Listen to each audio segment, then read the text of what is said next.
Global Properties, the only name that matters in real estate, is excited to bring you 5 new developments to cater to your property needs. In Tujereng, we offer you 131 plots in a vibrant community, easily accessible via the coastal highway, minutes away from the heart of Senegambia, to build your dream home on a 25 by 20 meter plot. In Sanyang, one of the fastest rising property values in the Gambia, close to the Atlantic Ocean, a place of tranquility, ideal for a perfect spot to invest in your future. In Bakoten, a place called Paradise Homes, developed by Swami India International, provides you with a peaceful and pollution-free environment with a community park, a football field, internal paved roads, and street lights with ample parking and plantation at the heart of urban Gambia. In Birkama, at Mojan Kuna, we offer you 72 15 by 20 square meter plots located just 100 meters from the Birkama Highway with paved road, electricity, and water. And of course, our newest estate, Paradise View in Salaji, a paradise within a gated community with ample parking and a peaceful environment at close proximity to the coastal highway, with ample options to choose from, along with flexible payment plans. Global Properties is clearly the only name that matters in real estate. Call us today at 439-1944 or 439-9515 or log on to www.globalpropertiesafrica.com and take the first step towards owning a property in the Gambia. Global Properties, innovative property solutions.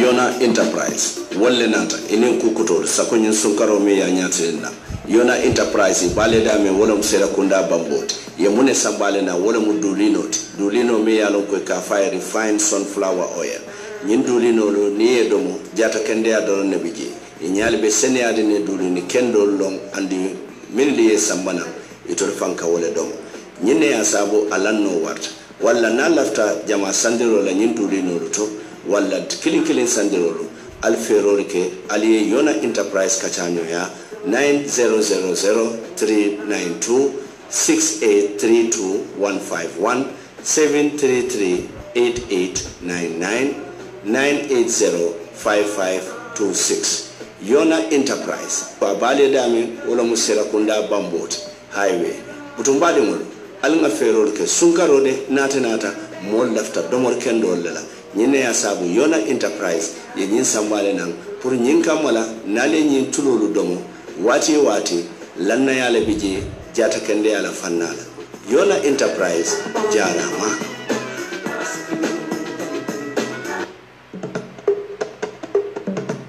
TK German Gambia Solar Enterprise.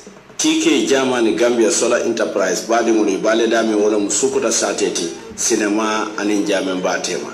Nyinul dung femo fen ning wala mu solar jora wonti nyin kamala ka kurango malali anin solar energy la ya bele so. Kabrin charge controller solba fo solar panel fo battery lo ani inverter la anin kukota wala ya bele so tal.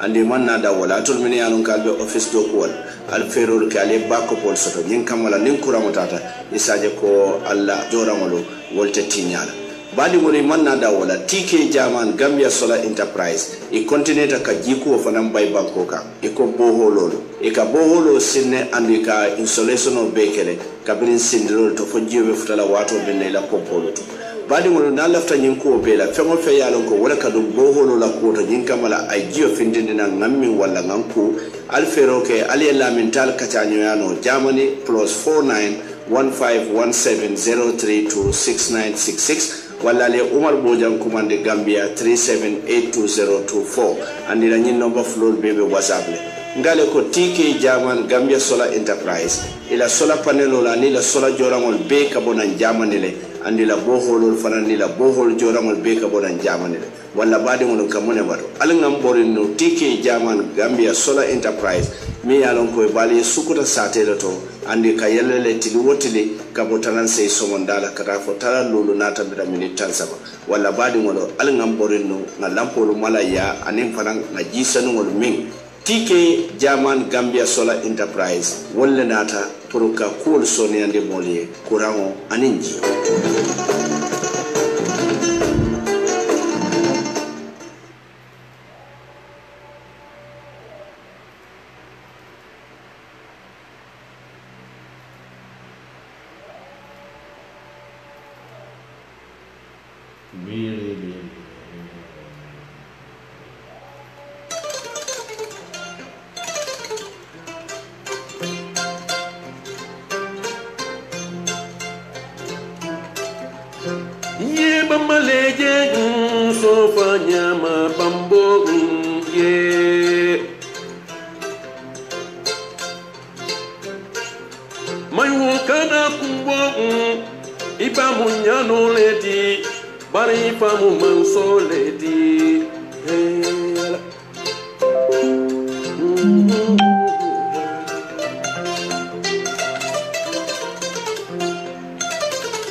Badumana sankaran ko joni nyana de Gambia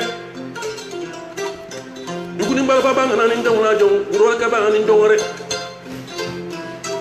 fasa du ko dani fasa bo kanna du kamese ya ni kalawle kunna bojang kunna pamodu bojang sankaran ko le mati wala tinna ay minne kering don di banko kan TV live e minne be kering aketa mun tole to afota mun tole to afota nyaadi 99.9 FMO isen tuno fononto yembuta illa moy kuma sene wala Gambia ntolla kayra banko Gambia assalamu alaikum badi moni mole ben kolin kam andi ben jibe kam janime programme o datila dromba fode ko alkanan nam messenger call because bimbe gadgeto minta kan be kolyari mbakele bari yenna telephone o suñale so telephone kiloma min be mbulu be wala goto kam so nali o commande dron alkan stream be le jindi nyim foni batale nya fama be nyim mari la ben jibe kan bar at the same time fana ben call kan tantan koso anin koma jibe bukata nyola nyanta wolon na nyo fere na to nyoy ni na da jibe mo jama be jibe rola bari te kilen ni en call de ka stream ni jolan be hako dan la be call nyata mbadi ngolo mbadi gambian kolo ani gambian kolo tero moɓe dawoɗa kabirin Gambia fo Gambia ye bantala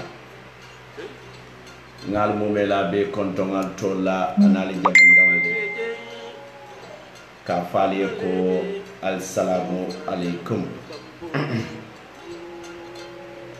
kontodiro kola baɗigol misali bisimilahi koten na programme to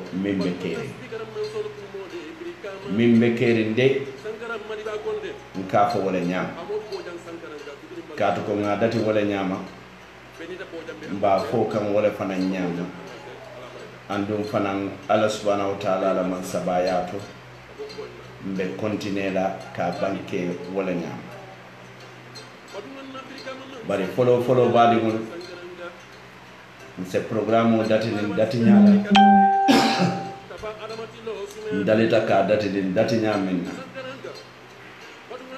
wala mo ñenti ko ka dati ne man satalla toma bismillahir rahmanir rahim kaatu ko atelo mo kum faya kuno te mi yalon ko ayen tolu dada amanna dan dada damala bari ayem bula fi samante dada refa mon la kono mi mo hadama de ay hakilolu dinna ayem fatandi ay dolu findi ay dolu koyndi ay dolu sutiyandi ay dolu jamfandi ay dolu ñiñandi ay dolu manindi bari mo manete alaya bari dola maneri mo wala mo dola ñiñari wati bari fanan ay dolu koyndi ay dolu findi ay dolu sotondi ay dolu fondi o be mo man satallala nolati ñin kammala ntolu jongol se ka kuyala bayrin ate doron nam man soti man somi yalon ko ase wokano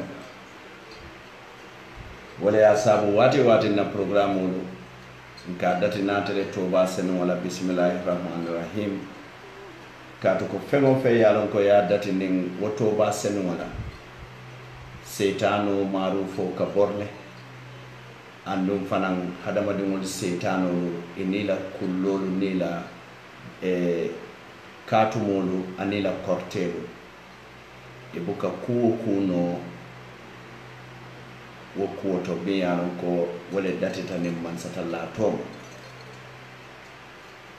mbe ala tentulamba jayi lamba warandila bayrin jowo jombe kerin duniya kono ñinne mo kuti min ñantamma bayri momo ala ye so fennala ala ye so minna ise waso akan bari fanan ay mindi dolula e kana konoto kuya wo fanan kan wala ya sabu nga programme o yele nin misiko minna se wondir fengola min mo bembe a jas banti ako ala le ake jomma jongo buka ku keno sembolu to bari ye kuwoje dawoda min bota sembolu to baadi won isalon ko jongo mo woke ala le yake ando ala minke jongo to bantam billa no wala ya sabu nyanta nyo horomala nga nyo bunya ala la soro to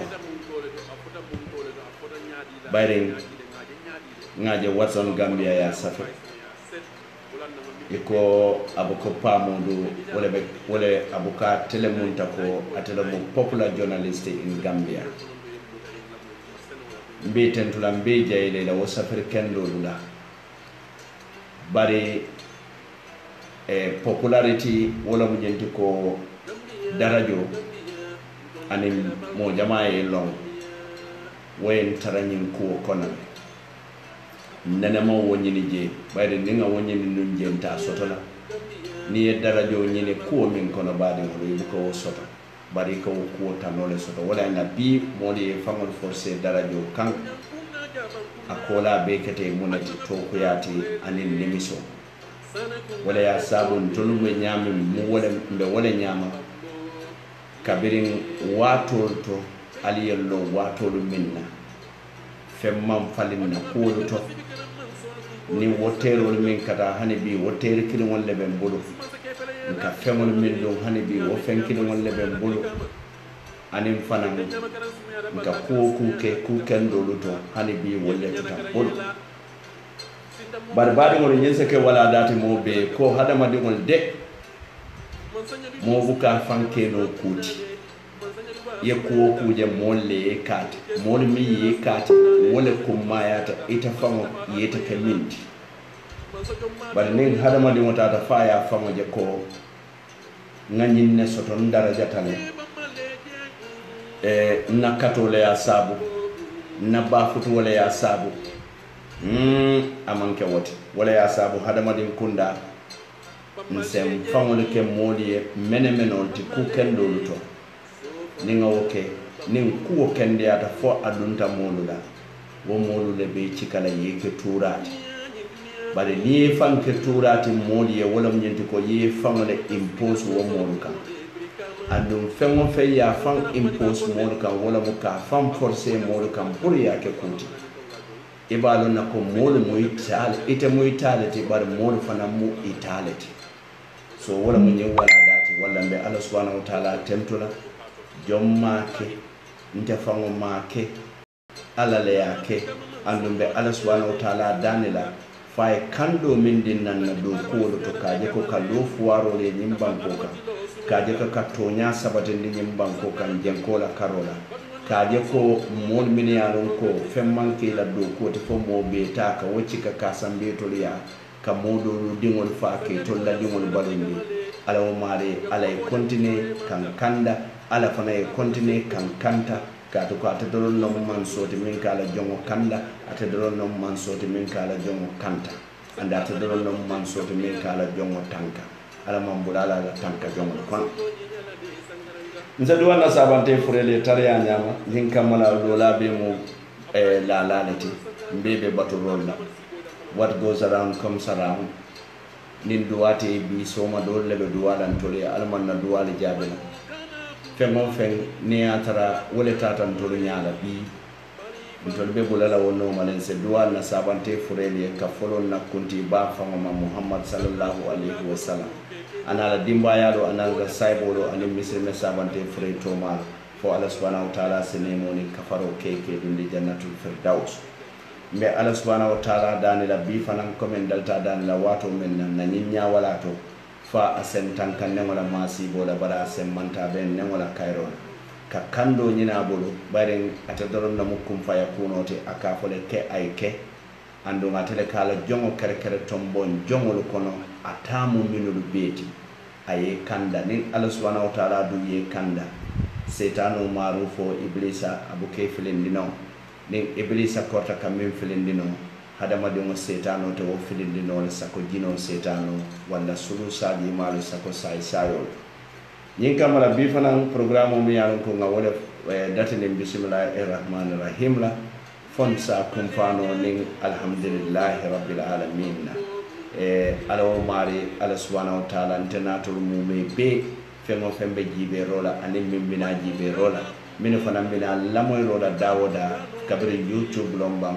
wala fo WhatsApp lombang be duwala mume la be fo ala sembulala kanta jongol kono ando ala senke monti min yalon ko wata wate hakkilol bukar bulala la lekka tentu ka jayi anin ka warandi romi yanon ko amanda dula soto bani mo ni wobota de nal se dum programme ko min be kere ka to ka be kere nyame mba foka wala nyama ando fana be continuer ka banke wala nyama bi programme to wonyon jam fana nga tala fana sabalati fana folo wala nyenti kombe jibe role kala kula me yanon ko former minister honorable Omar Diallo ay nyim banke bi standard newspaper bari femo fenna ka standard newspaper bala drom Star FM ka wajanjanne ando Star FM ya dawda janjan Gambia mu me la bela ko moy so abe kumaya la ngana jam fana jandin akobe futala kiti dula famu insa ko kacha bari na ko da fafu ta kiti dula wo sembo tentol journalist la pour ma ko kacha saya ko betalla memburu wada mu kiti telate abe kiti o tela nyaadi bari janden abe futala kiti bungo kono fofo atuture be futala ji la futala kadiya mala ka oji dani pour ay ñin kuota aya tuji ni wo bota je president Barrow baba nata anin anti corruption bagole nata wala mu jem koti andu ngalon ko Gambia yes e mu signatory ti e dabula sarta kawon kono mi yalon ko eyo ya wala londi jenko la karola anin jenko be kella nyaadile andu ngalon ne fanan ko ECOWAS yes sarta kamo fanan londi Gambia ya dabula wotola aya signé jenko be kella nyaadile anin jenko kari lan kella mala nyaadile so mbe wo fanan jibela do mon anin president Barrow la diamo mba hakilo bulan la kuwo dolla mba tentula baake kuwo dolla bari ñin no mo kuti mi yalon ko a ñantan to Gambia do mo bem manyan na kala mo to mi yalon ko ben man sake do yala mi mun na ñaton ko luti manyan na kala mo to mi yalon ko ben na ñaton ko lu sino sabala bari sake mo to mi yalon ko mbe pekiro ni chodiro kelela ila man sakunda ko ne be mintu bari ni ata dibe to nya Gambia de mbe mo bakilen fakilinati bari sungo wo mo sungo doronnati ni bakilin fakilin ñoo kata suŋote abe ase kumandino minna wala mo amu suŋolete andi te fana ñanta lon na ko suŋo lon suŋo to mu suŋolete so mbe jeli fana jibe la ni wo bota je fana mbinane na dandango fana jibe na dandango bayri ñimbe tata abe nata abe mu corruption te andu president Barrow wala ko no Mauritania ako ni nata jibe corruption wala mu jeng koti kado dingo fa kete dingo balundi aka kuja male nasende national development bayre bankola nyato ta mo buri jamal ta ko hadama dingo de mbalo lo bala alinga jibe fengo fe yalon ka yen dimi mbalo bala mbalo be ka kalamata ni nyimo ye dimi ibu kala fi ku kela no balo be sa kalamata ase balo be muta ase balo be nasende ni nyaaye dimi ase balo be muda ase balo be nasiri ni simo ye dimi ase balo be muda ase balo be nasiri banku do ko national development be lo rentane abe ko la hadama dum ko le bala bulo le bala simo le bala kono le bala everything ne bala min be do hadama dum la bari ni ko mbatunga investment yiro wande wala musafaro bari jata kende ye nya kasi wala wo safaro wote nafa soto la katu ko munam mo sasari mo wote safaro kala no bari fana ni ko jata kende adam male sabati ndino karamoti je tonya ni modu jato kende ata bar londo tebulu ferolu tebulu karama la fanna wo fana manke national development jata kende ata nafa soto la so wala ya sabu na mandinga kunda to ke bado alfalu nko wata ni be duwale kanyine foko alam kanyina foko simaya jata kendea anin harji fere nyinna mo national development ni simayata ijato man kendea ila simaya an adam anafa danka doyal ko ita katullo pitano ite katunyo kunyoko renne mol kamin no ite buko wono alawo mare ala subhanahu wa ta'ala yentenato be tankawala abe minul fanam bala alawo mare ala ya wutika bari fanan ni simayata ijato kendeyata ilaba mo manyinya wala mu nyente ko ifolota kubeta kela ilabanta kukurun kela ya jammelo biringa nata ako Gambia ako ntolobota na barracks le nata de kajang clean ninga jambang clean mbe mulu na back to barracks wolunde lungo minna of Gambia di mo be kontanda katu ko ya mune bondi jam wala mu rampant corruption Gambia di mo be content Gambia di mo be bulo ko siaya Gambia di mo be bulata no youth movement ol dadat revolutionary movement ol dadat 22nd green boy ol dadat yaay company ol dadat dawoda mol be fintene mol be ko jamme jilak aya sabu mol tata foy jinata e ke balu doya e ko we don't need all power we need a young boy but biringa wo young boy o soto badi mo wonyantan karandela wala dalla sign de ngafo we need all power and we don't need young boys badi mo malon fam gamin faal kabo bari ninno ko to me yalon kabe sabata bari fanan nimmo tata asimayata ajata kende asoto hari jeti ji na mari ma hakilo tu akakewo ke ba wasabaloti ke ba wasabalo wala monti mi yalon ka kumandin jalalati mi yalon ka lan nafa doron aka wala jibe ate mon lan nafa jibe la ka ko munam ate harje ma wara aman son ka wasa aman son ka ala tento ala o harje doya kan kalani na ko harje mu dalum fennete ala e momo ma fuji wala bala ala e momo la sumandamo londi je tumando bije ala e kuo kuke ala le ya lon ka to kum faya kuno no ite dum ma lon dalilo mi asaba yete bali ala le wo dalilo ngolon ka tambital walla nin ala ye bali ise ala muta e kana ke ba wasabalo nyina sabu ba fode nyoro fabura manyoro mfa kajali nyoro mbarin ke mesen nyoro ni be duwala watu wati e ka fole sima ya jata kende ya anin harji fure nyina banku do ko bari kono nak do ko ko yare mbuli jambake ka ko nyin sama buru futun ko be kontanere bake bayre mbuli futu ma fo siata bake nyin sama kon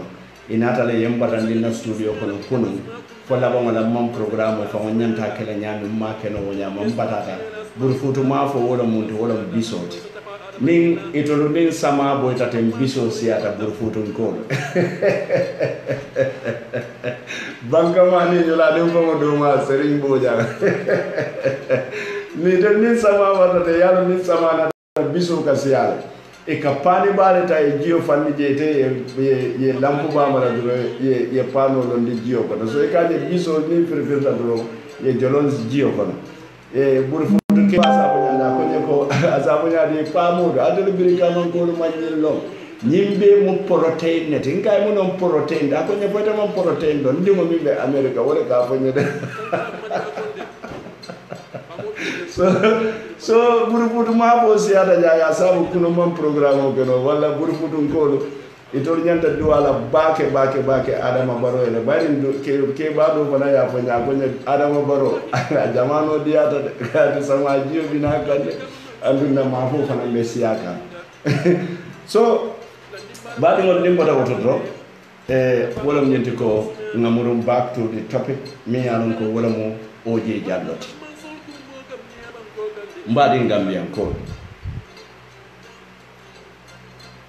I am in full solidarity. Mimbe Kering is in full solidarity with Kerfat.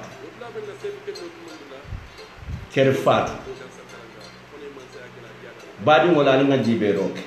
Alin kana song nyem politician oli intimidate. Katu ko munam politician oli be minke kam bota dictatorship le kon. Wo wato ni journalist oli safero ke safero mini alon ka be koirin fer. Safero membe koiring bayden kujamale safeta dum kunu yaya jamme journalist lu muta ay dol fa ay dol yemandi ay jama bay banko kam biti lola nataje ko wol be mo tonyati min lo ka safe non kunu nan ka fo ko Solbaji was number 1 guy mi anon ka tele sembo warata hani vice president mo ka fo wonten tonyati ka do Solbaji was on the shadow bari bi akada nyaadi de Vice President will book a kodo mim bondi Gambia la ranke soto Central Bank. Solbaji ka wala bondi no je. Solbaji mu ko president to no ani yaya jamme min diata ka wala ke kubal be kata Solbaji la ya. Ngani ndul fonfonne molu mallan. Bari watu nakata e kam mutale yen soron yen bute ye yemandi ye ko sifa be lanka. Sai mbola wotole nata New Gambia where information ate mabola no wala munyenti ko fengol ni keta e kenin kola e be lonnal andi be folale ni lonta say mimbi je wala munyenti ko jambando matale Ministry of Agriculture jambando mata je for Ministry of Agriculture ngamre PRO le soto memo Aminata Korea. Oh, I forgot. Aminata Korea was handpicked by ala supporter Solomoni Alonko. Wale ya dala ba sitae puru ainana ke MPT. Kabiri nga fota wala oje wo disgruntled to ya cheka ya diala ya sambana. So ali ajele selective justice me along be caring and in nepotism me along be caring yimba poka. So sign dictatorship bandale. Ite nyapila molu ka ye molu soron katu komunum. As far as the social media is concerned, momo mutabi mobe ka lonne ebuka mo yemandino ebuka mo kidnap no ebuka mo kullo to muta no bi thanks to the power of social media. Hani atara new government control ko nga freedom of expression di alale nga freedom of speech di alale journalist wala do ko nga value le new government kala no ko old government katako minem new government came at the peak of the social media whereby fengo fenketa abe lonnal and na londa isafo no le altoli nyinne kala mona na biya albe okeka journalist wala manyanna intimidate la nyimban ko kan kote nyantan na yelole tala ni nyajiolo kaje ko kan na molula wata jo bay jemban ko kan fuaro lu batata bak bayde ka jambando min fo jumal da tamu jambando ka san jumal le ka jambando san walla nin agriculture man fintinan kanaka explain to le ko jambando de mi yalon ka expire ta be jalle bari nga ñim plan kar nim plan ne soto lafita min ke la ñim jambandol la walla nga plan kar nim plan ne ke jambandol la ngi dispose tenne bari jambandol ñim man beti e ko expire le manya na kala ten nim ministry mo wo for the transparency purpose journalists have all right to investigate and when they investigate they will report the finding of their investigations alma to ñaf bari mune bina kala ñemmu police case leti abitala kiti bungoto alata ali la moy bi ndele nga ñem faali ñemmu police case leti oje be malula malu nyami alon ko wole be warala ay malo minke ñin donto nko kule kata ne amoy asunkanta na man sunkan buka kuma yesi kumbaje yuru yara la damin fembije minka yuru yara dije duwo ya haynan santa be firfirla dula kilimoto abita bina be firfirla ni je korsi ni man keren fureje ibe kacha fureje la walle sa fureje bari fem furele ya sabu duwo ka yiri yara wudula kilimoto kata nyaba la na manke abuka na keta abe fola na fota kitiyo be yelere mo be de bari as long as kodo be bul kitiyo be yelle ne sitano kiti bla bari kiti bla manke mo yati nak kiti bla to nyale ka sabati especially ni journalist o samba kitiyo mo wo dunia be le katra wo jibe ka be kela nyaade especially jumali journalist o samba kitiyo la the government minister kato biri wato mina kabe kerfatu sambala atemu government minister ngo oje la press release alinga lamoyde alinka kumo de lamoy mbuka kumo nyimi kumo mbuka nyimi akalamoyde andun tolu ni di amte mintu koma nga wala moy ngamre mintu koma nga wala moy mbeker fatu samane lale mbeker fatu samandale ntol mal la fi kawo moy oje ntol la fitale ya explain ntol ye jambando dun tamun tole katu ko italo wo ministry la nyaton kote Omar Diallo yure Gambian nejele be former government ne nata new government mbe ya jele so tumalamin na nyinketa what is important state house email o minki nan kerfatu like story investigated and this is what best journalism is all about ye investigation on it ni atara ye nyinne fo koytele ye woke oje for the purpose of transparency as far as in terms of government ministeriality imanyana nyinkulo handula nin kamfala anin sembo oje da maman kamfa Gambia de wol bete and oje those in all this country bari oje nabe diamula ikaw lonne ko nyimu molete mi yalon ka kamfata andala entitlement aka mira fo nyimban ko matele tata alnga hakilodu serving Jawara for so many years doesn't make you to own this country. Even Sadauda doesn't own this country. This country belongs to all of us. So kulo mi alonka keta ite ministry telo munyaton court ika kuma kam men fo ka fo nyindilo be kedi ne kabirin 2014 wale ya sabu mbela ta nyoka min be kedi 2014 jenkoto nyinka mala ka wo stop muna nela ministry to ma stop ni atra be kedi ne kabirin 2014 ita man tara je 2014 ita nata je 2017 ne ngamira nyinna mutonya tumara min ne nata je 2017 nim batara ya ka ke ministry to 2014 walletela na 2017 ngete ngalto kejele pour aller falingoke almanya na o kunori ngol bulale continue ni wol continue da hani atara wolle yake but today telo munyato ngoti oje tele yake tele jamba losu nyaitata awafi njoli be wala fola because you are the head. So bari ika journalist or threaten mbitala kiti yolale buto nista FM ori da ke man nika kambati muri apo he journalist la kilo today ngale oje mo da kar nko fente kuto da na manke fonyo kensamat ngamra oje le apo janko Adama Barrow Gambia betray like God betray. Adama Barrow should sue you to court for not betraying God.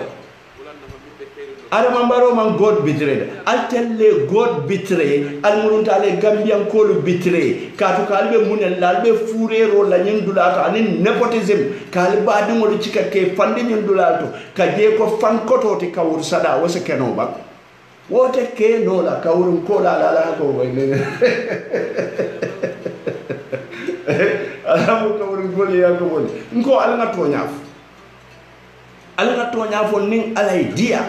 Ala nin tonya folalo oje manke malaikati oje manke woliti oje manke annabi yomuti oje mu simple man like all of us Gambia.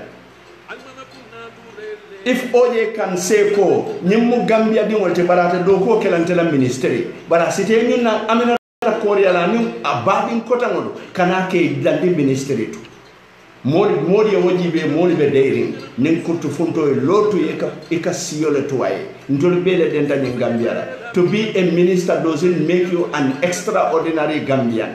We are all Gambians. Oje so molu dahan dimbe ker fatu sambala kitu yo landunta jande mbota ja State House ko to nyalong investigation o keta ila kuala but Adama Barrow I want investigation or chikale reporto ayadi ba tambedula puru asa yamara bete da ko kala nyami ba tambedula yamalo na de oje you are fired. Adama Barrow ta fulan to de corruption la sabu nga fired but in tolu nga long corruption le asabu ye fire because nyimbe kene bale State House ko e ka ba tambedula advice le bato kabiri nyinkuo fintita ngo batambedu ye kamune batu ma advice di batambedu ye advice dile based on that advice wala ina Adama ye bay wala sabu Adama ye bay ima Adama membu ko anti corruption committee wala be lori anti corruption committee ay wallahi do dile ko no corrupt so State House ko State House la email wala ngamere State House finansula it will not be fair yekere fatu su iman State House su katu State House confirm the story. State House confirm the story. State House ebe waleto ebe on the State House le mu cabinet minister ka fontorie ko nyimbe keri ne cabinet 2014 oje ntolo mansula ka womo ntolo ngete ke 2017 2014 and 2017 tema how many years 3 years so ite nata ite mantara do kula yara fete katan daga domon la America ite mantara do kula de ki mo mun al fe jan daga nehna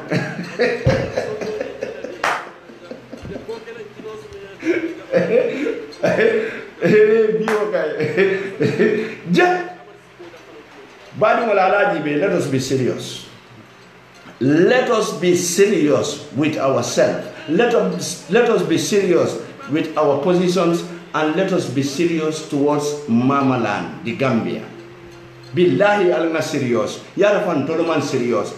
Yara fan President Barrow ite mo follow mindina. Wol mun daga donna the competition in United States. E mantara do kuala. Ko mi yalon ko yaya jamme ba kekan 2014 Ministry of Agriculture ay kiyan ko lu bale ay bade mun ko lu bale ay nyani ko lu bale ay nyani jang ko lu bale ay foñin ko lu bale ay yenyuma bela asamba kanilay bi foñi hayne be jomol ling katu koy do ko de tuje sanji jeli buka do ko e be ka wuli yalto itaya ya jamme bi wota caring e maje bi e ka kunkol min tenum bi wolu nyankata kayo kolyata katu ko sanji mo nim febe leziring problem onata so wo kunori wol min bebe kedi nun kunu ntoni ngeta keje 2017 kari sandi kilin kari woro pour yi agriculture falin toliye bataro min be agriculture ka falin jenko min be agriculture ka falin nepotism min be agriculture ka falin no min be agriculture ka falin bata min be agriculture ka sonia ni senelali bari yara fayta ko min be kedi 2014 ite wole tuje iman so wo falinna bari ikata mune don America salsa wow ndagalanda salsa because yalonde ngamira pachankalo because wondo nya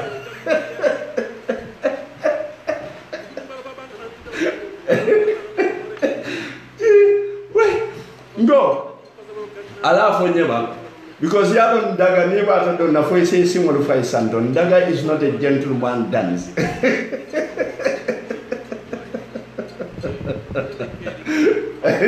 ndaga is not a gentleman dance na kebali ye nyim fole iko kebala kufamba alaba mabuka betia na kebali tonyalo nin na kebali ye don sako dombe don ma fo de chosan don de yene jija do wonde yalo hani la ke banke mo kele umpa ya ja bari ini muso ke nyaati ni nyola min manke la musote ika patanga ke fola bangale ikebul no that man maybe they have a patanga teacher or salsa teacher at home so ndeta sonna wala we are in solidarity with Fatou Toure and the Gambia Press Union should be in solidarity with Fatou Toure. Journalists all tonyalo man tambinina and we not above the law. But Omar Jallo, billahi wallahi tallahi nyimbe kele malolet maluba katu ko munam nde nyaay dokumeno jede mi dani Omar mi dani la na Gambian kayatu. Let us be serious. Oje Omar Jallo PPP ko la Omar Jallo mbe dani la what goes around comes around. What goes around comes around. Ye kebalu fe anyem banko kanne much mo Sa Dawda bi oje foi kata Sa Dawda yale ba Sa Dawda le oje ke ko beti ni amoy oje Sa Dawda lon thanks to Sa Dawda kaya ba jawara bari bi ala nyinin ka fo akata Sa Dawda yale ban kata kontomba wala oje mbe dandala de oje mo badi mo ka tonya faya se ke nyaawo nya se salsa dongo no nyaawo nya mbatu nga badi ya kono to dia dila oje kana ta kiti yora kane fango do yande nyim banko kam oje akata nyaawo nya ila nyim kula bango wolti nyaata bada akata nyaawo nya hana be kala tirkilinti ya kata Gambia yele oje la legacy ni wole nyanta tala no yegri tudun je oje la legacy ni wala nyanta tar no bayri ni mol mi malon sa ko dindi wolo ani ye mol min yalon ko idunte da ko lu to keda modu ma koy wala keda fangolu ma koy ke sambalon tubabu du wato mi yalon ko PPP man sa ko ndabe lori oje wala poji be legacy di be ye kede Fatou block toje because Fatou re man nyin safede Fatou re tamu blogo nyindi bari boy ndingo mi nyin safe Mustafa is untouchable akalo ko wala ko yele andun sako nyinga abe lo ko ringa yele ni nga nyimute fe labango lantina do ko kala node ebe tula nyin kibari fuli siri wala dila mbe kar sambala kiti wala distraction no be kala hani atara wo kiti wala tan nafa sotola wo kiti wala be strike out la e fay banta so baralin kana so yen intimidated. Let us fight with our blood and tears. Corruption o mi alon ka be nyim banko kan, nepotism mi alon ka be nyim banko kan. Let no threat move us a little inch. Billahi wala la kana so yen threaten. Ni en threaten ila nyin threat no be mu kalabante yalet. Try to silence the spoken media. Atekela. Oje na jambando a explain nya dunda mun tole. Oje na jambando a explain nya mune ketala. Because you tell them minister, you tell them head there. You cannot just leave responsibility to others. Kafunta mu minister tinte kuo bilonna. Nde da mantara ni tonne na ma wafi. Barila minister yako to wale ya sabu ya wafi OJ. So we want to know na jambando Senegal la jambando dunta damin OJ. Umar Jallo jambando findinda dunta dama fontoli ni manna amanjarika ni tamata amanjarika fatu so nana ya explain Gambia dingoli bari wolko isobita later on na ya explain Gambia dingoli afoy ko ye min fonna kota de hana manke wonyama bari aketa tenne ndolo ngalo ne SAS oli jambande moto fa moronde nan janne mi yanon ka bota Ministry of Agriculture alinga hakilolu to we are in solidarity with Fatou Touré te move la an inch and Kerfatu is not going anywhere. Kerfatu is here to stay. Nafi kolbite ite ojeya eba fole ko we are in solidarity with you. Mi ya non ko telephone media household ale ngam fonyo nyosin sabola. Media household ale ngam fonyo nyosin sabola ngake ba kelem fa kelem wonten tolle be do ko kelem wala. We are partners in development. We are not anti. Ntol mu partner so letim momo yetake ni media siat do tata kiyan nema kono do fanantata gonjor do fanantata basay do fanantata jana banko mori fere kibaro be da fotate bari hasidi ambe kerin na media le sembo soto lafta karla media fala kele fulale beta bulde ila fita minna media fala ni meke ko ala le beta la media fala because faro be ala le bul ala nga hakilo to nafike ya luto nga lod ne minile ya lon kal kata oje ya albe diam kunul folae against kere fado and so forth because atol jalos tale al man bete ya ne boka bete ala nga hakilo luto alingan hakilo to andu na meta mbalu expose lale ali min fo oje nga be moyle we are having audios with us bare malla fika ko da janjam audio li bentelo bolle kabiral tata oje ya ali mune fay Fatou Touré la koto a audio ben na tabulo kanja man ta pele la sande fona tinyata katun tol man ke tinyar la tun tol muddadar la let ali fo nyon nafiki ala oje kane la moy wo molula woniye kujel le foytama oje ite kujel le fo moluma oje Gambia di wol nyanta denna yete samba kitu la for failing to clarify for shouting and howling Gambia farmers wol nyanta denna le di farmers association mbe nga de nete oje samba kitu rather than ite ko ka modole samba kitu ala nga tonya fo tonya betiata la nga tonya fo. We are in solidarity with Fatou. We will see up to the end. We will never bow down to threats. Nepotism, corruption, jenko, ke dingolu balundi. Wandi dingolu la.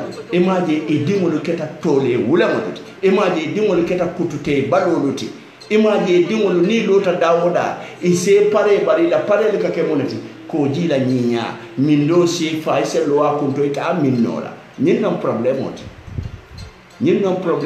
PPP ale ñim banko tayle amad banko tay fenna na manke corruption ot alla wo corruption kilimo aldo wala murundi kan nan jang mo ye tonya fo ni alay dia aketa nyaawo nyanga PPP la labam kalamu tale nga jele wato min nan tolka fanka bula school boss kono kabo birka makata banjon nga jele altol demolo motor min kane kama falto le fisiata tolu tibal barali o corruption o min beke ndesan aliye keke min aliye murunta aliye nono min fene min ba kali akosa hani wobe alkali kono manfa mune be kere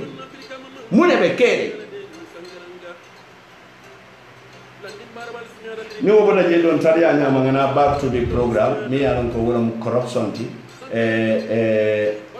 Adama Barrow package minnat follow mitala Adama la some of the famous quotes le ni jibe Adama mune fowoto based on that semoro nga kudota ni analyze what so mbatanga nyendo jiba ko currently a national anti-corruption bill has been promulgated and an anti-corruption commission is being established. In addition, The Gambia has signed the African Union Convention on Preventing and Combating Corruption, AUCPCC, and the United Nations Convention Against Corruption, AUBC, in order to adopt best standards in the fight against corruption, President Barrow said, noting we are determined in our quest for victory against corruption.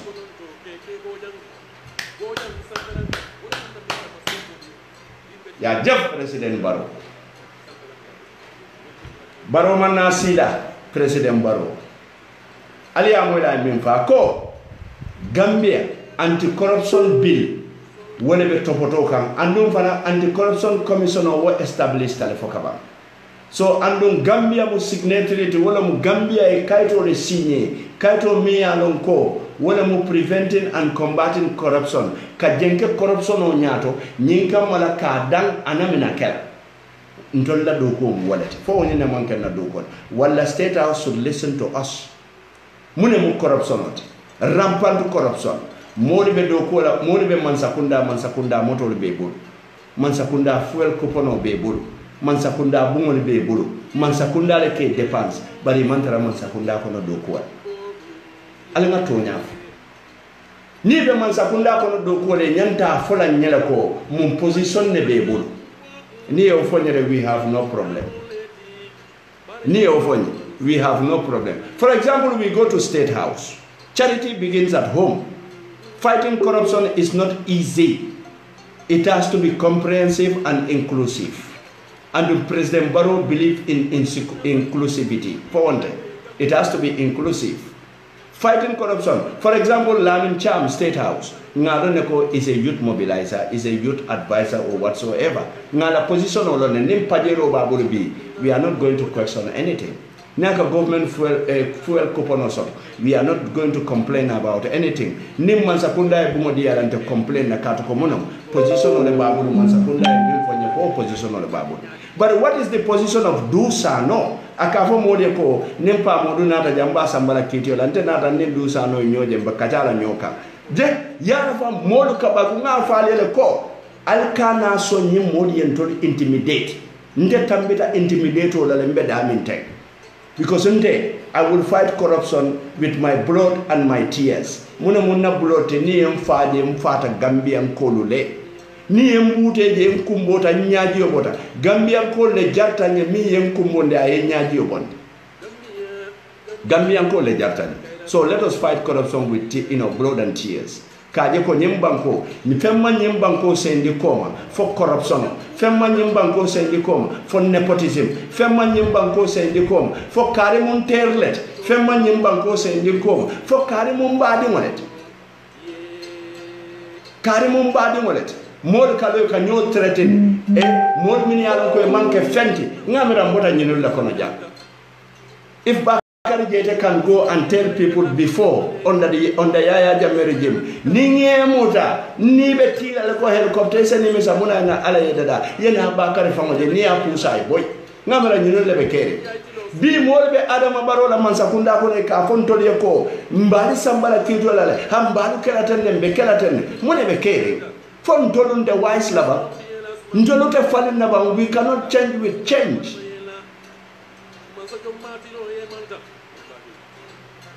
Alinga Fatuma Koy, you are right, Sedili.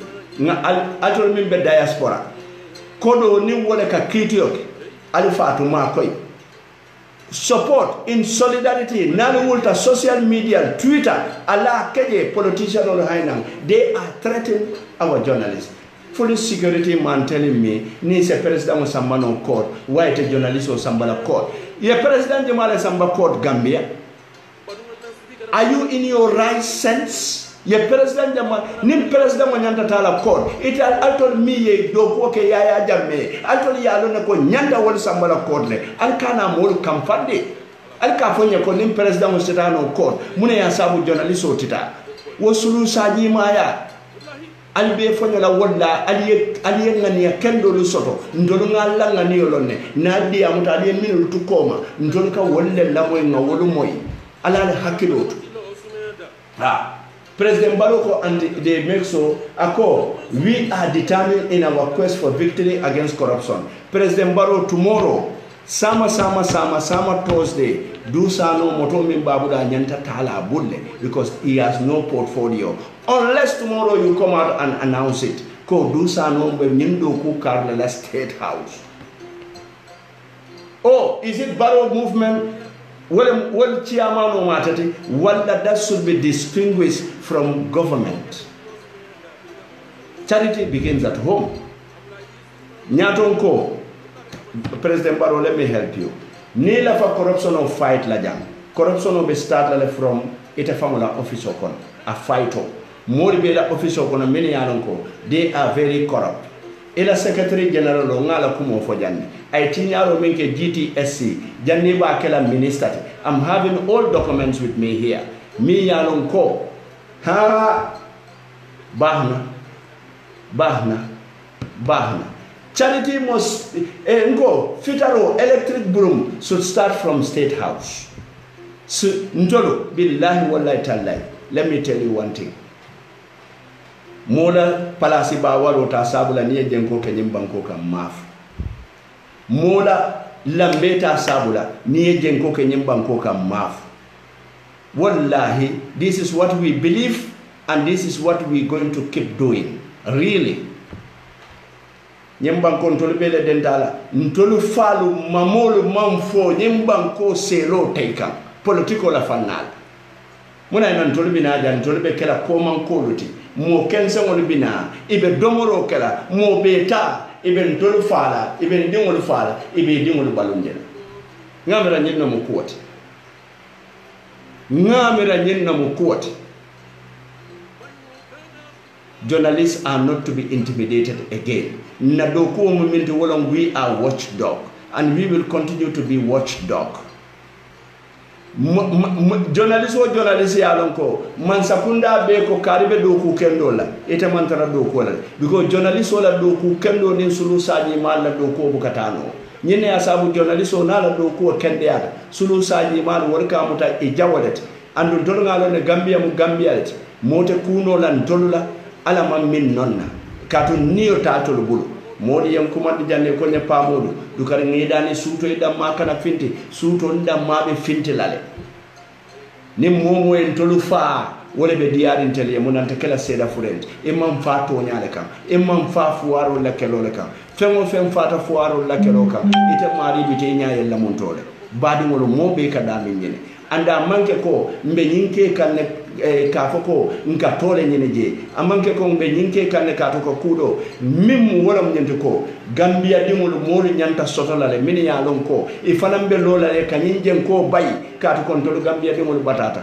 ndolu falu batata mamodu keta slave to nyimbankoka when they were kingmakers mfalu nata keta slave to nyimbankoka mbado keta slave to nyimbankoka fenteng fo mo kun kilingol min ya lon ko e kan to ladindingol fa e ke to ladindingol balonde ngamira nyinne be ke banko mi ya lon ko mbele dentala mandula soto na manke janti ni yewo foy ko nde babo ta janne mfabo ta janne mama bota jan aka kuya doli aka kuya jumalle minulu mama mambo jan ale ngatto nyaf ni yewo foy ko temo tribalism ko mo moy mama bota dami afo abota janne to alin kana son ngambo yalitu dingo binke bo ayatu wo mu ding kurungolete alin hakilo do alin yamuta alin yamuta ntolo bota janne ntolo e janne soto ntolle be janda dal nin janti nyata atinyata ntolle nin janti nyata nimiso be lala ntolle kam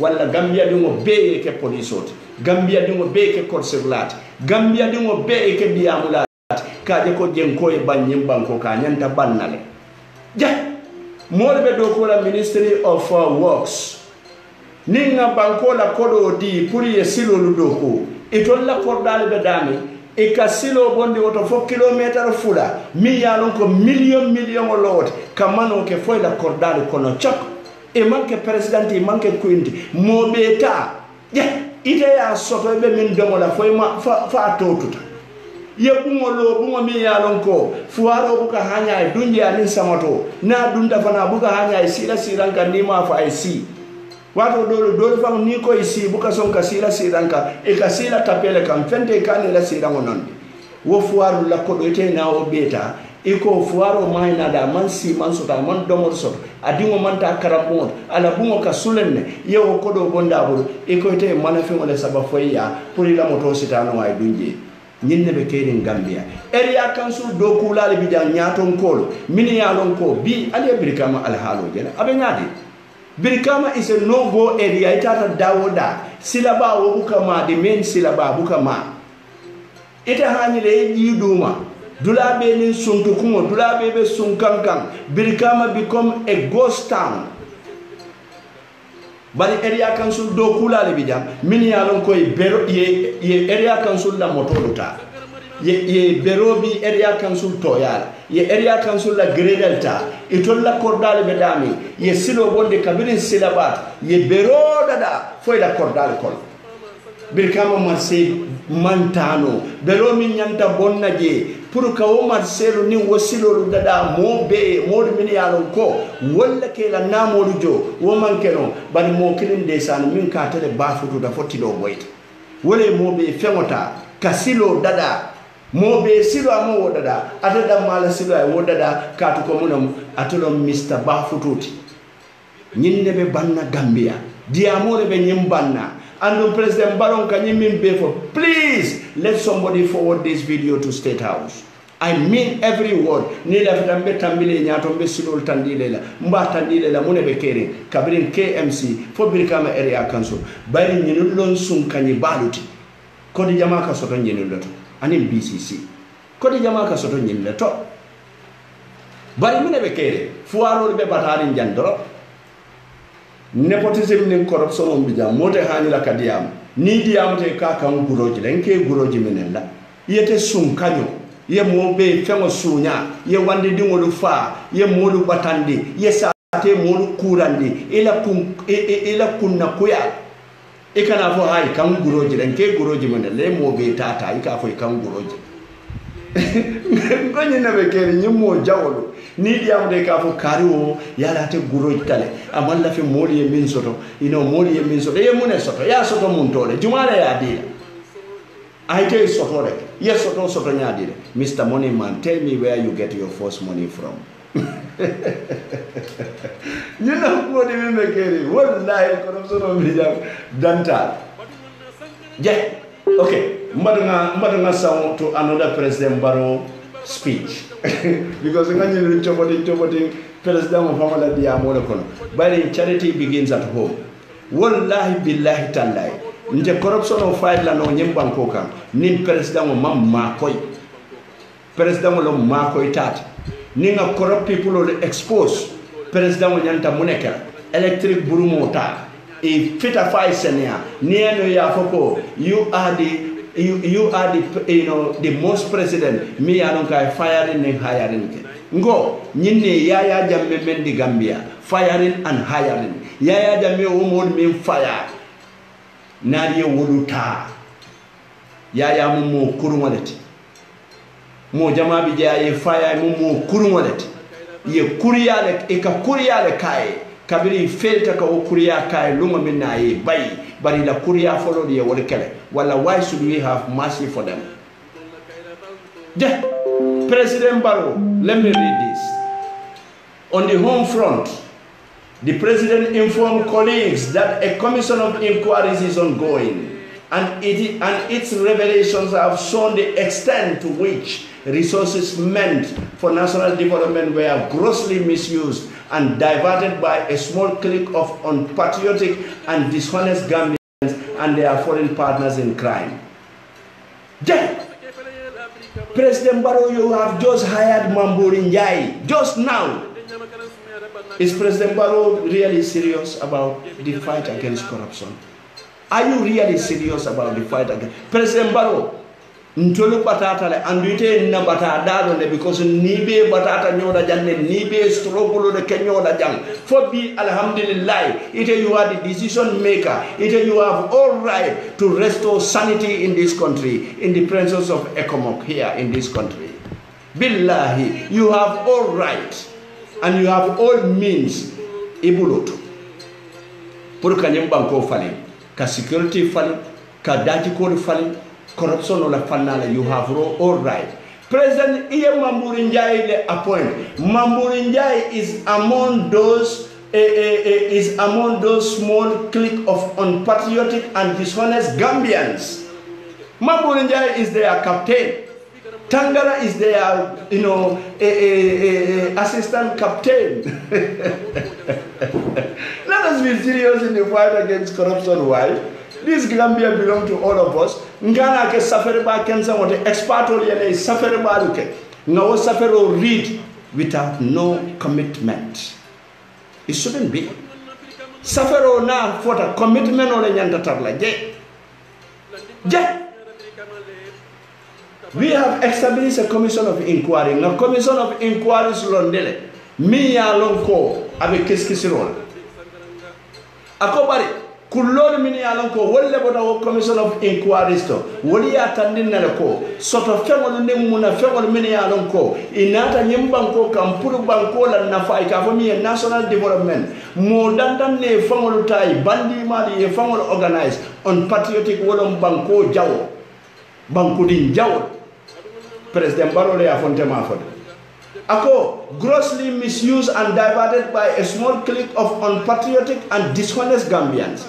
Unpatriotic Bankudin Jawolo or any dishonest Minuyalon Koi Mantiling. Je Mambouri Njie Kunum Bankudin Jawba because commission ya revealed. Ko I cool like a Minialon ko. Corruption or long. Corruption or long.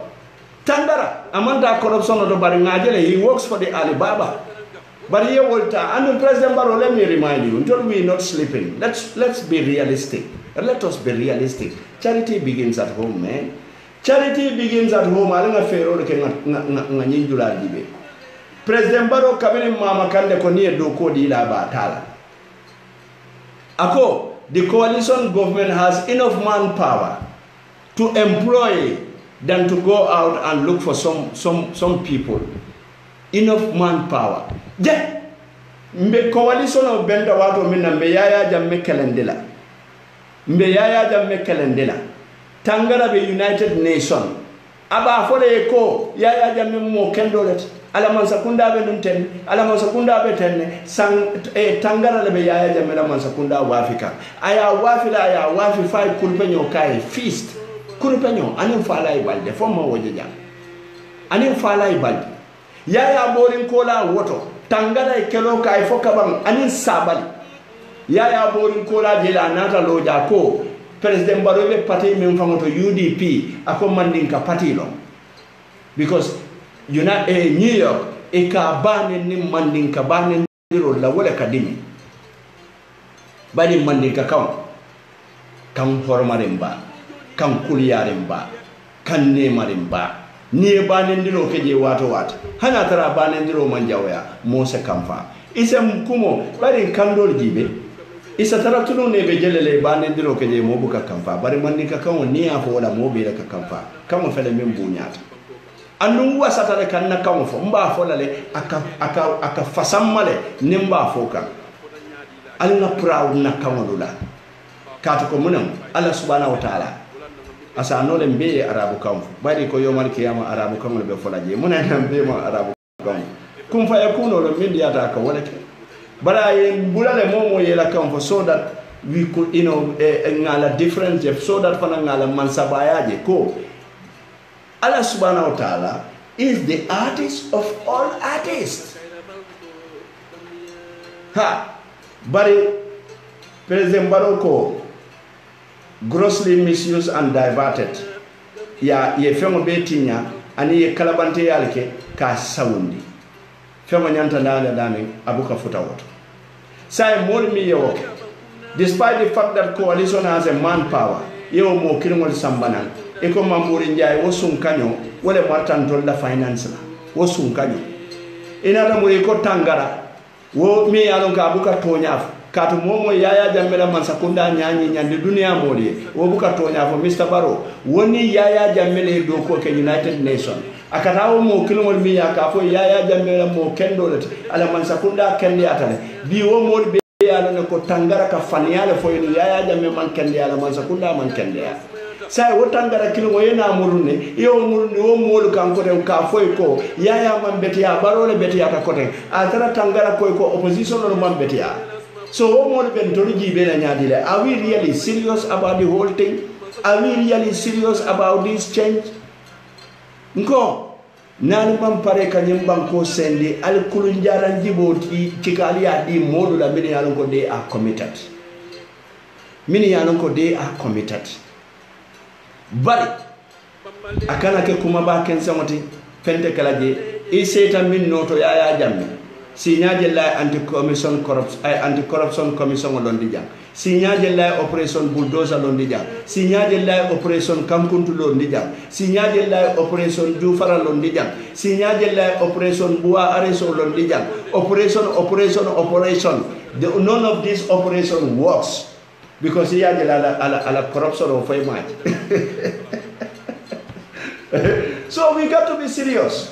We really got to be serious with this business, or else, billahi, we are nowhere. We are nowhere. So, and then, on this corruption, my government is addressing the consequences of 2 decades of poor governance and misuse of state mega resources. But in moving forward, the guiding principles of my government is the exercise of good governance in all facets of public administration, Gambia President Adama Barrow told leaders in Mauritania. Okay, mbadi tetela call time la sign. Bari nteju call tala hana tara juma don te call time la sign so alala kilo ko ndije. But obviously Adama could do better. He could do better if he listened to Mimbe Keri. Dukari, badi wala to Mimbe State House. Adama ita sonne la fika, ita sonne nyil la moy. Ita le nyanta revolt la. Ini la mobile long. You know, taye Mimbe Keri ndi bembe mimfo kay baje la nga chodi ro ke sum kanyo beni alon ko bela man sakunda from State House to outside. Huh? Fadimalong misali fe social security alone. Graham Mimbije, Namra Nim Kulo Mimbe, Nim Uyu Waya Mimbe Bekeri, Nim Mr. Kamara Benim Wuro Mimbela, Ibe Mimbe Katakam, Walla Mibe Graham Natila no Nyadire, Kato bring Graham Bije, ye free cordal sop, Mini Anoko Gambia Dumol Bijang, Yen Nakeno Tambulu Umfa, Su Kenol Combon Call, physical plan Hane Nakeno Betambul, but it's saying, Nin Sada Mutabalo. Isa na wakano tambulu mfal ni mamori ekeno mintunye ye muri ka wota ika talantala nyote makoti ya ila rimo ngamira wole bekere faydo fere nyati no plot jelle dita ja from Honorable Momode Akibayo, Minister of Lands and Regional Government, the Quadrangle, Managing Director of Social Security and Housing Finance Corporation. Ngo allocation of Burusubi, courtesy of Honorable Minister of Land and Regional Government. Makoko, bari, wallahi. Wala nanko Minister of Local Government and Land yanta kela kombo kolet. Ni wandi molu ta yeke na local government and land nga lon ne kena sonko min baby je land grabbing min baby caring andu nakaro min baby caring keno la karola amantara dula kotande abe kombo janne wala al kombo dingo keje mi yalon ko ay kombo la chosano long ay kombo la damakeso no long social security bina ibe bola non dula do to yela keno lu tuje nin development no banta ibe murun nalete la o keno lu to inate na keno lu tay talantala nyotema komburo ni mbota komi ni dasa mo wato sita ite nyin donta afela ja Honorable Burama Kesanya, Minister of Planning, he got a plot. Honorable Mrs. Hassana Jallo, National Assembly member, free plot. Honorable Dembo Mbadi, free plot. Honorable Aisatu Oba, Hanibi Abije, free plot from Graham. Mrs. Fatumata Gassama, free plot. Permanent Secretary, Office of the President. Mrs. Sekou Eke Sanyang, Deputy Permanent Secretary, Ministry of Local Government and Regional Karab. Rohibite, Deputy Permanent Secretary, Office of the President. Mrs. Karamot Terera, Auditor General. Karamot Ture, Auditor General. Mr. Yankuba Turoda. GRA. Mr. Esa Jallo, Deputy Commissioner General GRA. You will so free plot la social security le ya dila jumale ya dila Graham, even the then central bank central bank manager or director I cannot chika ya dia nyinne be kere free plot kanyo nene wala kanyo dukune wala nyinka mala kanyo deyindi badi wala fatol mala be kere ba Gambia corruption president baro nyinne tambita no ikoma jannibina ando hani bi nyempulotol mu wandi tallete kombo kolle tam buru subi wala mu jumata buru fut bijilo anin sukuta la kenol etate nyapite kam ngamira yaya jamele o kanin tafanjay Gambia doronne business mo kenen na business or private business e kata ka nyapi keneti yolu kam hani atare ye bungole lo e ke la bungole boy e kamuri ka di private business manola mimmina o bungole lo la je ke wafi and is a profit making ndolo ka kenyadi le the list goes on inata jang Mr. Esa Jallo Deputy GRA kan keno di wala pour kan tax code di we will visit GRA too. You talk about Alaji Conte, Director of Operation GRA, Mr. Lamin Kamara, Clip Desk Officer, Ministry of Foreign Affairs. Mr. Lamin Kamara, Ministry of Foreign Affairs. Hani binga ni nime fo be do ko la man sakunda ko. Are we serious? Are we really serious with the change? Fuarol be batari nede. Corruption of him be kerin dantal. You know, Mr. Seku Kujabi, keyboard Fonye Bondali, West Coast region. You financial kenola burusubi free. You come here, Sajo Ja, Gum Works free. Mrs. Rose Kujabi, Gum Works free. Modu Sar, Gum Works free. By Madi Sise, Director of Budget, Ministry of Foreign Affairs free. Mampol Kamara, Diaspora.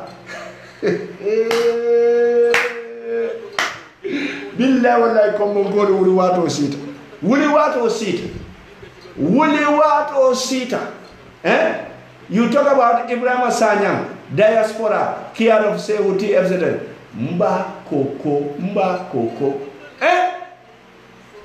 National Assembly Speaker, Mr. Ablai Boja. National Assembly Deputy Speaker, Honorable Fatou Mbaye. National Assembly Majority Leader, Honorable Fabakar Tombon Jata. Free plot. Honorable Fabakar Tombon Jata Kaloja Kateka Mole preach. 3 years, let Barrow come down. They want to be Gambia di Moli Jamfa. It be Mansakunda Minkon. We Gambia di Moli Jamfa. Kuo Bela. Kuo Kuite along. Gambia di Moli Lanyantole. Gambia di Moli Jamfa Kuo Bela. Yaya Jambe Bira Nat. And I would da Farademo. I'm money for Moli. Ako is not staying longer because politics is dirty. Politics is dirty. Atamanta Silade. Anata Ledorong. Kadula Fitabe Muruna Barracks. Dula Fito took him 22 years. Fabaka Tombonjat. Yara from Fabaka Tombonjat, they found Mutapalet. Free plot ye wale dida jam. Great Jumale Adila Graham. Purukala position of Bambandi. Nine Asabu Social Security la Modu Kamara. Ye Kungo Wuti. Jumala ni Jumala Bedilokon. Secretary General want to bring Graham. Nine Asabu he is promoting Bruhaha at that Social Security. Ngabelo. Ngale ko faydol min be mbulu dori bi je ni ngol fo bi na safety be ko yara bakale nyim banko kante wor fola dori bi je ni ngol fo bi ngamra the next available trope min midara Dakar ni wor mi sara nyola because despite the new Gambia but we will be on the target Gambia di wol kuriyat anyon Gambia di mo fi Gambia di ngole kuriyat anyong Gambia di ngo fe manyo ngoji National Office of the President, Secretary General, and Minister responsible for presidential affairs, Mr. Lamin Nyabali. Office of the President, Deputy Secretary General, Mr. Suleiman Samba. Office of the President, PMO, Permanent Secretary, Mr. Dauda D. Fadera. Dauda. Mafo kote, mafo. The list goes on. I'm having the whole list. Free plot, Burusubi, Yesukutan called la Keno table from Makaramutaja. Sukuta didn't want to go under their dead body. Yaya de Mekoiko, Allah was dead body. Mewale Chikalangal Buddha 950 from Mawo Kalamutaja. Fanny Nata, what do you want to sue Kuta? From Boka, no, Sute, no. What do you want to sue Kuta? Allah for you. For sue Kuta. President Baro, this is what is happening. So this will help your anti-commission corruption. Nebe mako da puro anti-corruption or corruption or wipe out Bangkoka. And that should begin from State House. What alaji si se mimbe balaji, protocol of mimbe balaji, sun kanyo, wale bebal. Secretary General of mimbe bala, sun kanyo, wale bebal. Wale permanent secretary new will be many aronko, they are uncountable. Ebe sun kanyo.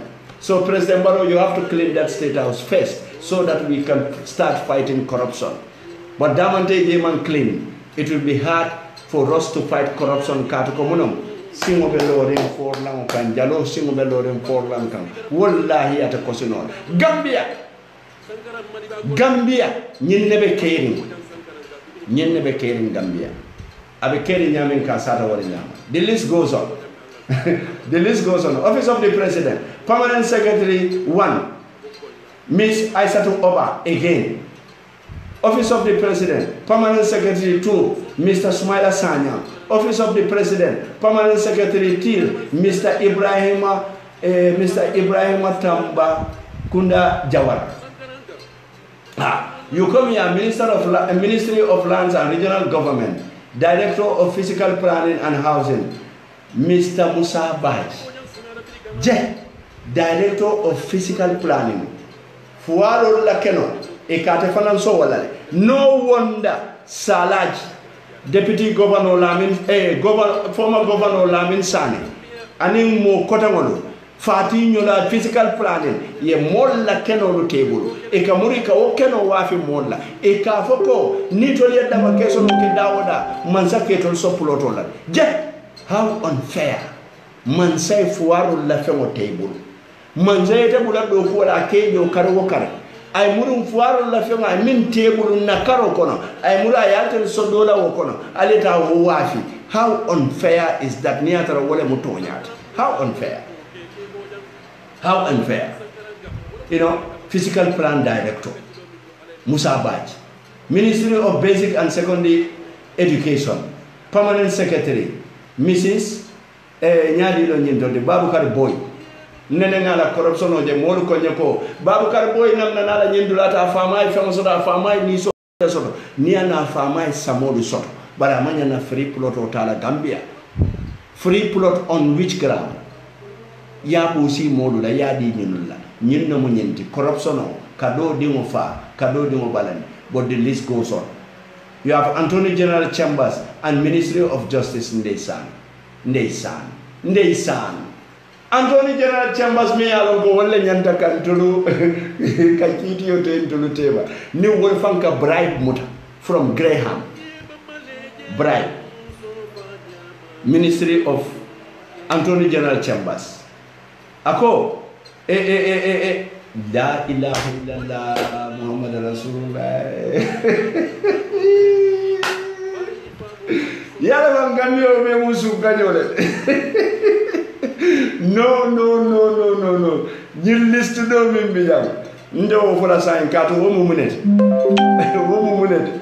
Sun kanyole fere ndesan. Kunu ne sunyaro ke binna da nge murundi ngoy kalna na wolbe sunyaro bula no la nyadile. Nyin listo nyin do nyi. Ndo vola bi muk.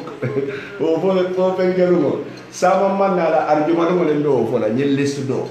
Je Attorney General Chambers and Ministry of Justice, Solicitor General Legal Secretary, Director of Land Survey, Director General, Managing Director.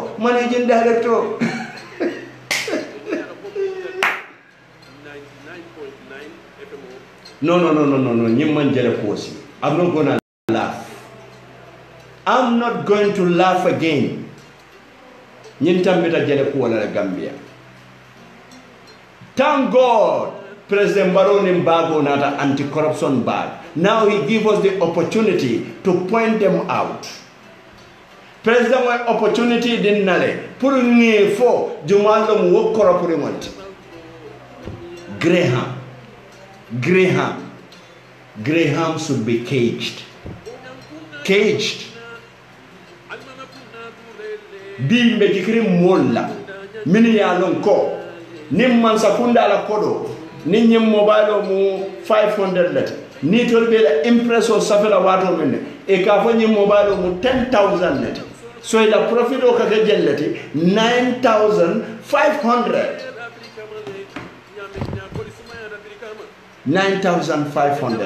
These technocrats are thieves, nothing more than thieves. Ikafo manke politician not mu technocrat.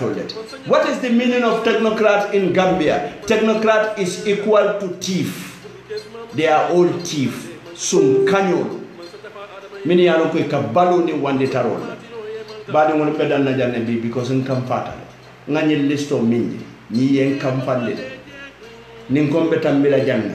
Kam fato kam fa mambetea. Mbeda men kam fatale. Nde tambino la janna so ngala hako dani hanin na topic sabanjam fam bi mo environment not mbe fama tuda jere fo arjuma do billahi wallahi nami vex sun kanyo mini yalon ko ye sunyaro ka mamme suwo man ku folo nata nyinata nga wosun kanyo le tangi fandina man sakunda kono Gambia, where are we heading to? Where are we really heading to, Gambia?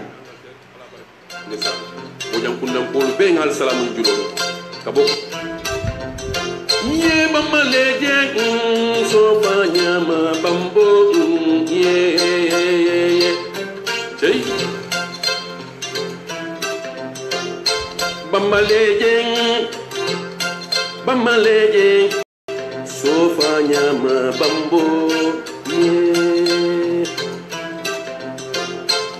dunia dande dunia la mumege baduma nasibi garam man solo kumbode brikama sankara madiba konde pamodu bojan sankara nga duguni mbalfa bangana ni tawla jong benita bojam be Angleterre bisufa bojam be Angleterre ala baraka ndesa bojam kundam ko be ngal salamu julo ka bokonna ko kato wallahi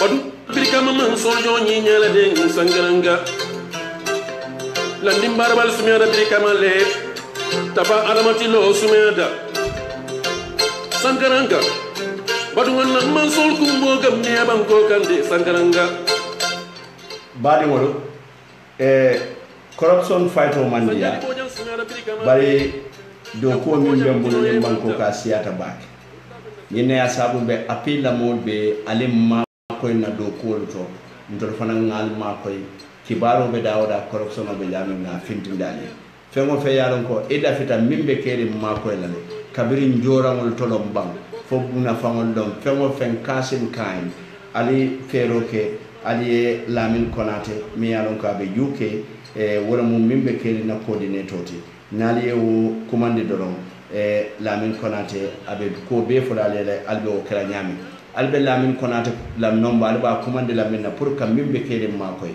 bari mimbe kere lafita be mo jamale recruit ka right now ando lafita recorder lale lafita camera lale lafita microphone lale ani ko kotamon so wala femo fe yalon ko ngani be la kaje ko kalafan tol kan kanyin jen ko bay Gambia kono jam al salamin konata kata ala number wala mu 0044 777 1676759 mba repeat la kotem lamin konata la number ninga lafta mimbe kere ma ko la na platform ida cash o kind ali lamin konata commande London ala number mumenti wala mo 0044 ni atral be Angleterre e bantalale 0044 777 1676759 ni atare be Angleterre konoto la ba walla be min kala wala mo 0777 1676759 wala mo lamin konata walla baadi ngolo mimbe kere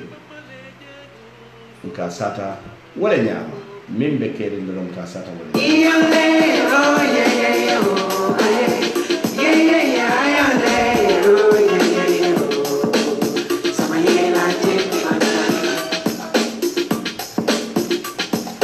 Yona Enterprise wolle nata enen kukuto sakonyin sunkaro me ya nyatina Yona Enterprise bale da me wala musera kunda bambot ye mune sambale na wala mu dulino me ya lon ko ka fire refined sunflower oil nyin dulino lo ni edomo jata kende ya do ne bije e nyali be sene ade ne dulini kendo long andi minli e sambana ito fanka wala dom nyine ya sabo alanno wart wala na lafta jama sandiro la nyin dulino to wala kilin sandirolo alferol ke ali Yona Enterprise kachanyo ya 90003926832151 7338899 9805526 Yona Enterprise babale dami wala musela kunda bambot highway butumbade ngol alnga ferol ke sunkarode nata mol lafta domor kendo lela nyine ya sabu Yona Enterprise ye nyin sambale nan pour nyin kamala nale nyin tulolu domo wati lanna ya labije jata kende ya la fannala Yona Enterprise jarama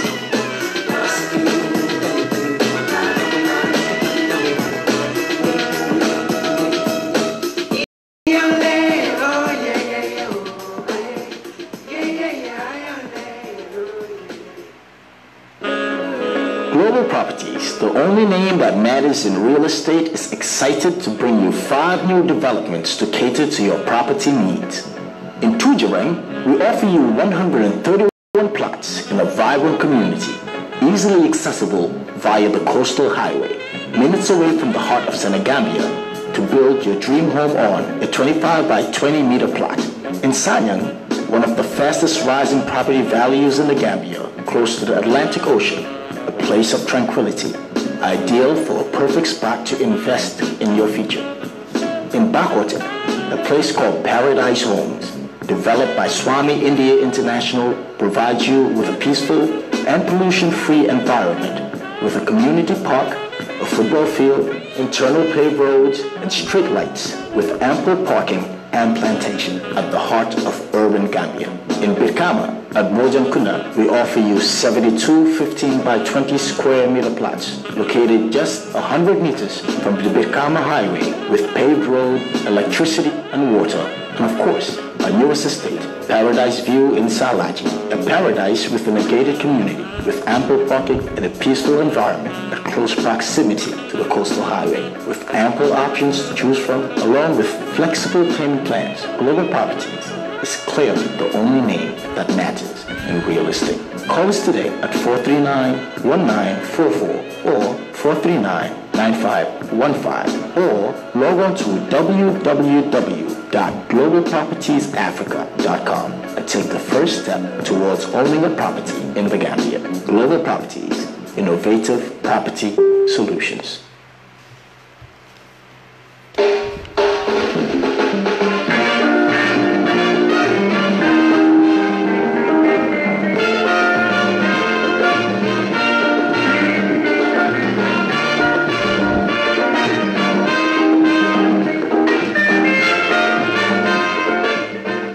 Ngolo wala mtonyati Yona Forex Bureau ibale dami wala mu sera kunda bamboti andi fele kunda basolale bakote dami yalon ko wala Popular House ti opposite bakote la fish market Yona Forex Bureau itollo mudulati dami yalon ko ya location o soto banko kan nyinkam mala alla kodi kiyol na la kodi kamon ni e kodo kiye Yona Forex Bureau ibe dawoda buka jari e pasu jo kata bla doto bari nyin temboto banko dawoda kabirin sate ba anin sate temalan kolto ya sota beleto andum fanan sa te ngol min ya lon koy ma soto ni e kodo soto doron ye modo soto min ya lon ko ibe kodo sambala ne foy be dami walla yona forex bureau ibe gambia le nyin kamala ka kodi kiyo anin kodi janjam ka wosoni andi gambia de wol ye min ya lon ko walla be gambia bantala anin min ya lon ko walla be gambia konotala yona forex bureau ibale dami wala musira kunda bamboti wala muida kunda bati